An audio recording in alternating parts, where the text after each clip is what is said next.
The room is full before anyone realizes it is holding its breath.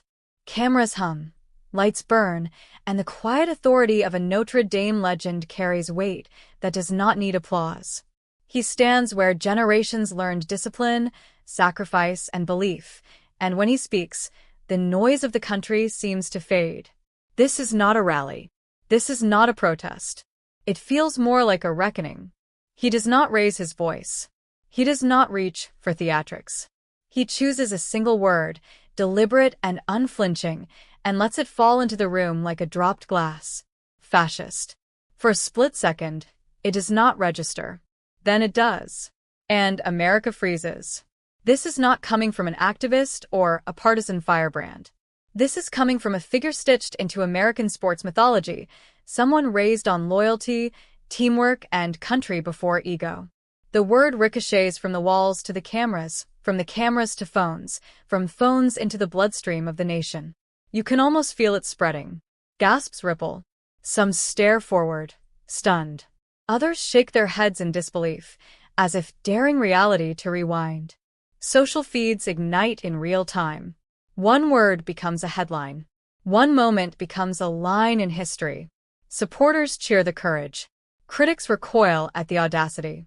Everyone understands the same thing at once. This cannot be taken back.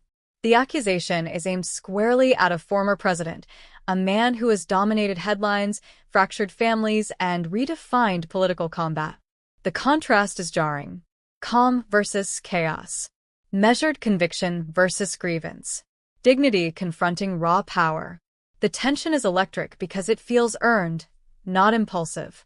In this instant, the country is no longer arguing about policy or party. It is wrestling with identity. What does America tolerate? What does it reject? Who defines patriotism when power and principle collide? The legend does not smile. He does not gloat. He looks resolved, as if he has crossed a bridge he knew awaited him.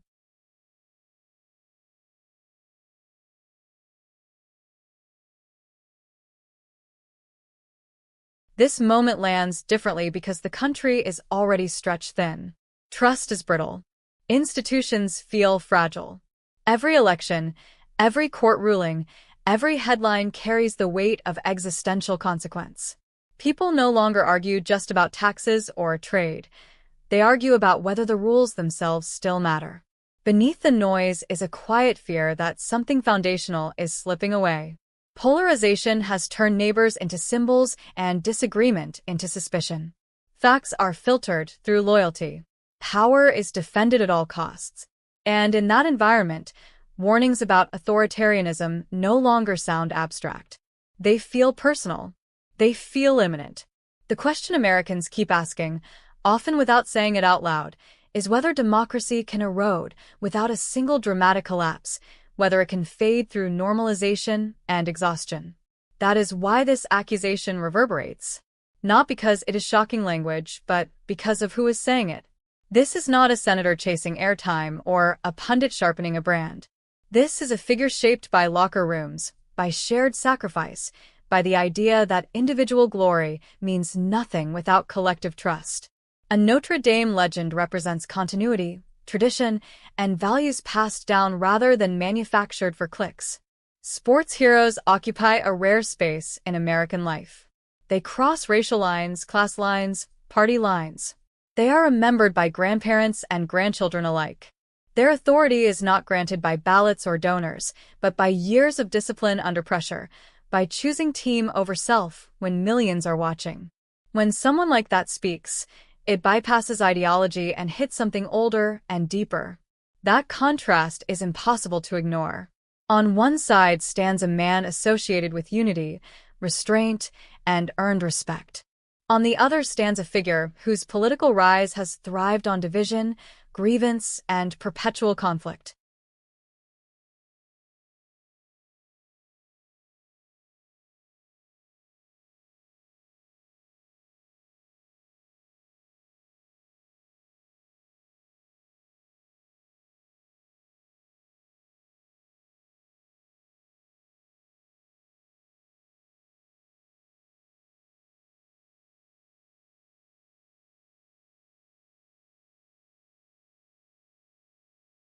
Power rarely announces itself as a threat. It arrives dressed as confidence, wrapped in grievance, promising strength where others offer process. The story critics point to is not one moment, but a rhythm that repeats until it feels ordinary. Attacks on institutions are framed as courage. Loyalty is redefined as virtue. Doubt becomes betrayal. It begins with language. Judges are not independent. They are enemies. Journalists are not watchdogs. They are traitors. Elections are not outcomes. They are rigged unless they deliver obedience. Each phrase nudges the boundary of what is acceptable, asking the country to choose sides not around policy, but around allegiance to one man. Then come the tests. Public servants are measured not by competence, but by fealty. Those who comply are praised as patriots. Those who resist are humiliated, threatened, or cast out. The message is unmistakable. Institutions exist to serve power, not to restrain it. Norms bend quietly at first, applauded by crowds taught to confuse disruption with reform. The strongman pose follows. Problems are simplified into enemies. Complexity is mocked. Compromise is weakness. Strength is performative, loud, and punitive. Crowds are told that only one voice can protect them, only one can fix everything. In that frame, dissent is not democratic participation. It is sabotage. Over time, the pattern hardens. Emergency becomes permanent. Crisis justifies excess. Rules are treated as obstacles invented by lesser people. When courts intervene, they are delegitimized. When legislators investigate, they are smeared. When officials speak truth, they are replaced. Each step alone is defended as necessary. Together, they redraw the map of power. Critics point to moments when the press was labeled the enemy of the people, a phrase heavy with historical consequence. He did not arrive at this moment by chasing it. His authority was forged long before microphones and headlines, in early mornings and long seasons where discipline mattered more than applause. At Notre Dame, legacy is not a slogan, it is a responsibility passed hand to hand. He learned that standards exist to outlast individuals, that you show up prepared, and that you carry the weight of the jersey even when no one is watching. That education was holistic. Faith grounded the work, not as performance but as humility. Team came before ego, effort before entitlement. Victories were celebrated briefly, accountability lasted longer. Losses were faced directly, with film study and honesty, not excuses. Over time, those lessons calcified into character, the kind that does not flinch when praise disappears or pressure intensifies. Years later, when fame could have softened edges, service hardened them. He gave back quietly, mentoring, funding programs, showing up without cameras. Leadership, he believed, was stewardship. You protect the institution so it can protect others. You do not burn it down to prove you are powerful. You leave it stronger than you found it. This is why his voice travels across generations. Grandparents remember the grit. Parents remember the discipline. Children inherit the story. Sports, at its best, becomes a shared language for values that politics often fractures. When he speaks, listeners do not hear ideology first. They hear credibility earned through restraint. In an age addicted to volume, his power is quiet. He chooses words carefully, understanding that language shapes reality. He does not trade in humiliation or spectacle. Strength, to him, is patience under fire and truth without venom. That contrast matters now because the nation has grown used to leaders who equate dominance with virtue. The moral authority, here, is not self-proclaimed. It rests on consistency, on a life where private conduct aligns with public message. The moment arrives without warning, suspended between breaths. He does not clear his throat or signal drama. He simply leans forward, eyes steady, voice measured, and speaks as though history itself is listening. The word leaves his mouth cleanly, without heat or flourish, and for a heartbeat it seems to hover in the air before landing. Fascist. There is no immediate noise. The absence of sound is louder than applause. A few people inhale sharply. Someone in the back shifts, unsure whether to look at the speaker or the cameras now rushing to frame his face. The silence stretches, elastic and uncomfortable, forcing everyone present to confront what was just said without the shelter of reaction. He does not repeat the word. He does not soften it. He allows it to exist on its own, trusting the audience to feel its weight. His posture remains composed, hands still, expression calm. This is not an attack fueled by anger. It is an indictment delivered with restraint, which somehow makes it heavier. Across the room, disbelief spreads in ripples. Heads shake slowly. Eyes widen. Some listeners glance at one another, silently asking whether they heard correctly. They did. The word is unmistakable, and its implications are impossible to dodge. This is not partisan shorthand. It is a moral charge, one that drags history into the present without apology. The contrast sharpens instantly. The man being accused is known for volume, for spectacle, for responding to criticism with counterpunches and ridicule. Yet here, there is no bluster to answer the calm, no nickname to deflect the meaning. The accusation does not invite a shouting match, it demands reflection. The speaker continues, not escalating, not retreating. His tone remains even, almost instructional, as if guiding the audience through a conclusion he reached reluctantly but firmly. That discipline unnerves more than anger ever could. It denies critics the ability to dismiss him as emotional or extreme. He does not rush to justify himself. He understands the gravity of the word he has released, and he respects the audience enough to walk them there rather than shove them. His voice remains steady as he begins to explain, not as a prosecutor seeking punishment, but as a citizen appealing to memory and responsibility.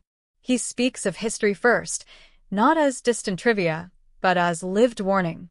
He reminds listeners that authoritarianism rarely arrives wearing chains. It arrives promising order, protection, and restoration.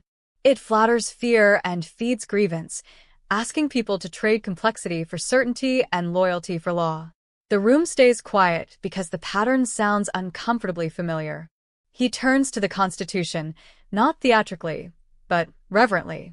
He describes it as a fragile agreement that survives only when leaders accept limits. Courts must be allowed to rule without threats. Elections must be respected even when they disappoint. A free press must be tolerated precisely because it is inconvenient.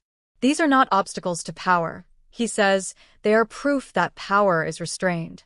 Pausing, he lets the audience absorb that distinction. Some nod. Others cross their arms. The tension sharpens because he is not attacking a personality, he is defending a system. He frames the danger not as ideology, but as the erosion of norms that make disagreement survivable. When loyalty replaces law, everyone eventually loses protection. He then moves closer to the present. He references moments when institutions were pressured, when officials were asked to choose allegiance over oath. He does not exaggerate. He lists behaviors calmly, letting accumulation do the work. Each example adds weight. Each pause invites the listener to connects they have been avoiding. The applause begins tentatively, then grows. Not because the points are new, but because they are finally being said without apology. For viewers who have watched concern dismissed as hysteria, this feels L. Section 7. Aftermath shockwaves, 700 words. Summary. Social media erupts. #trend. Athletes, veterans, scholars weigh in. Cable news panels fracture. The story becomes bigger than Trump or the legend. Purpose and emotional trigger. Social validation. I'm not alone effect. Ripple effect. A cultural line is drawn. Silence becomes a choice. Cliffhanger transition. But the final impact wasn't online, it was moral. The legend steps back from the roar and the outrage. He does not gloat. He does not celebrate. Instead, he frames what just happened not as a victory over one man, but as a reminder of something far greater, the fragile promise of American democracy. This is not about anger. It is not about partisanship. It is about character, the character of those who lead and the character of those who follow. He speaks of courage not as heroism in the headlines, but as quiet perseverance in daily life. Courage is voting when it is inconvenient. Courage is holding leaders accountable when it is easier to stay silent. Courage is refusing to let fear or comfort override principle. Each word is deliberate, a bridge from alarm to responsibility, a map for how citizens can act without chaos, without surrendering dignity. He reminds the audience that restraint is a form of power. The ability to choose patience over impulse, deliberation over spectacle, reflection over reaction, shapes the culture of a nation as profoundly as any policy. When power tempts you toward dominance, restraint is the measure of strength. And when authority seeks to intimidate, truth becomes both shield and weapon. Service, he emphasizes, is the ultimate currency. The legend's life has been a testament to it, showing up, giving back, protecting institutions, and mentoring the next generation. Service is the antidote to ego. It is the act that transforms loyalty from a tool of fear into a force for justice. He frames the moment not as condemnation, but as an invitation. Each citizen has the opportunity to contribute, to act with integrity, to preserve what matters for those who come after. He draws the focus outward, beyond personal politics, to universal values. Dignity must prevail over dominance. Justice must prevail over convenience. Communities, no matter how fractured, can find grounding in shared responsibility. America is not an individual or a party. It is an idea worth protecting, a promise written. The word that stunned the nation, fascist, was not a fleeting headline. It was a summons, a reminder that moments like this define eras, that courage and clarity can outshine spectacle. A Notre Dame legend, speaking from a lifetime of discipline, faith, and service, turned alarm into accountability, forcing the country to confront what many had quietly feared. This is more than politics. It is about what we are willing to protect: dignity, truth, and the principles that hold our democracy together.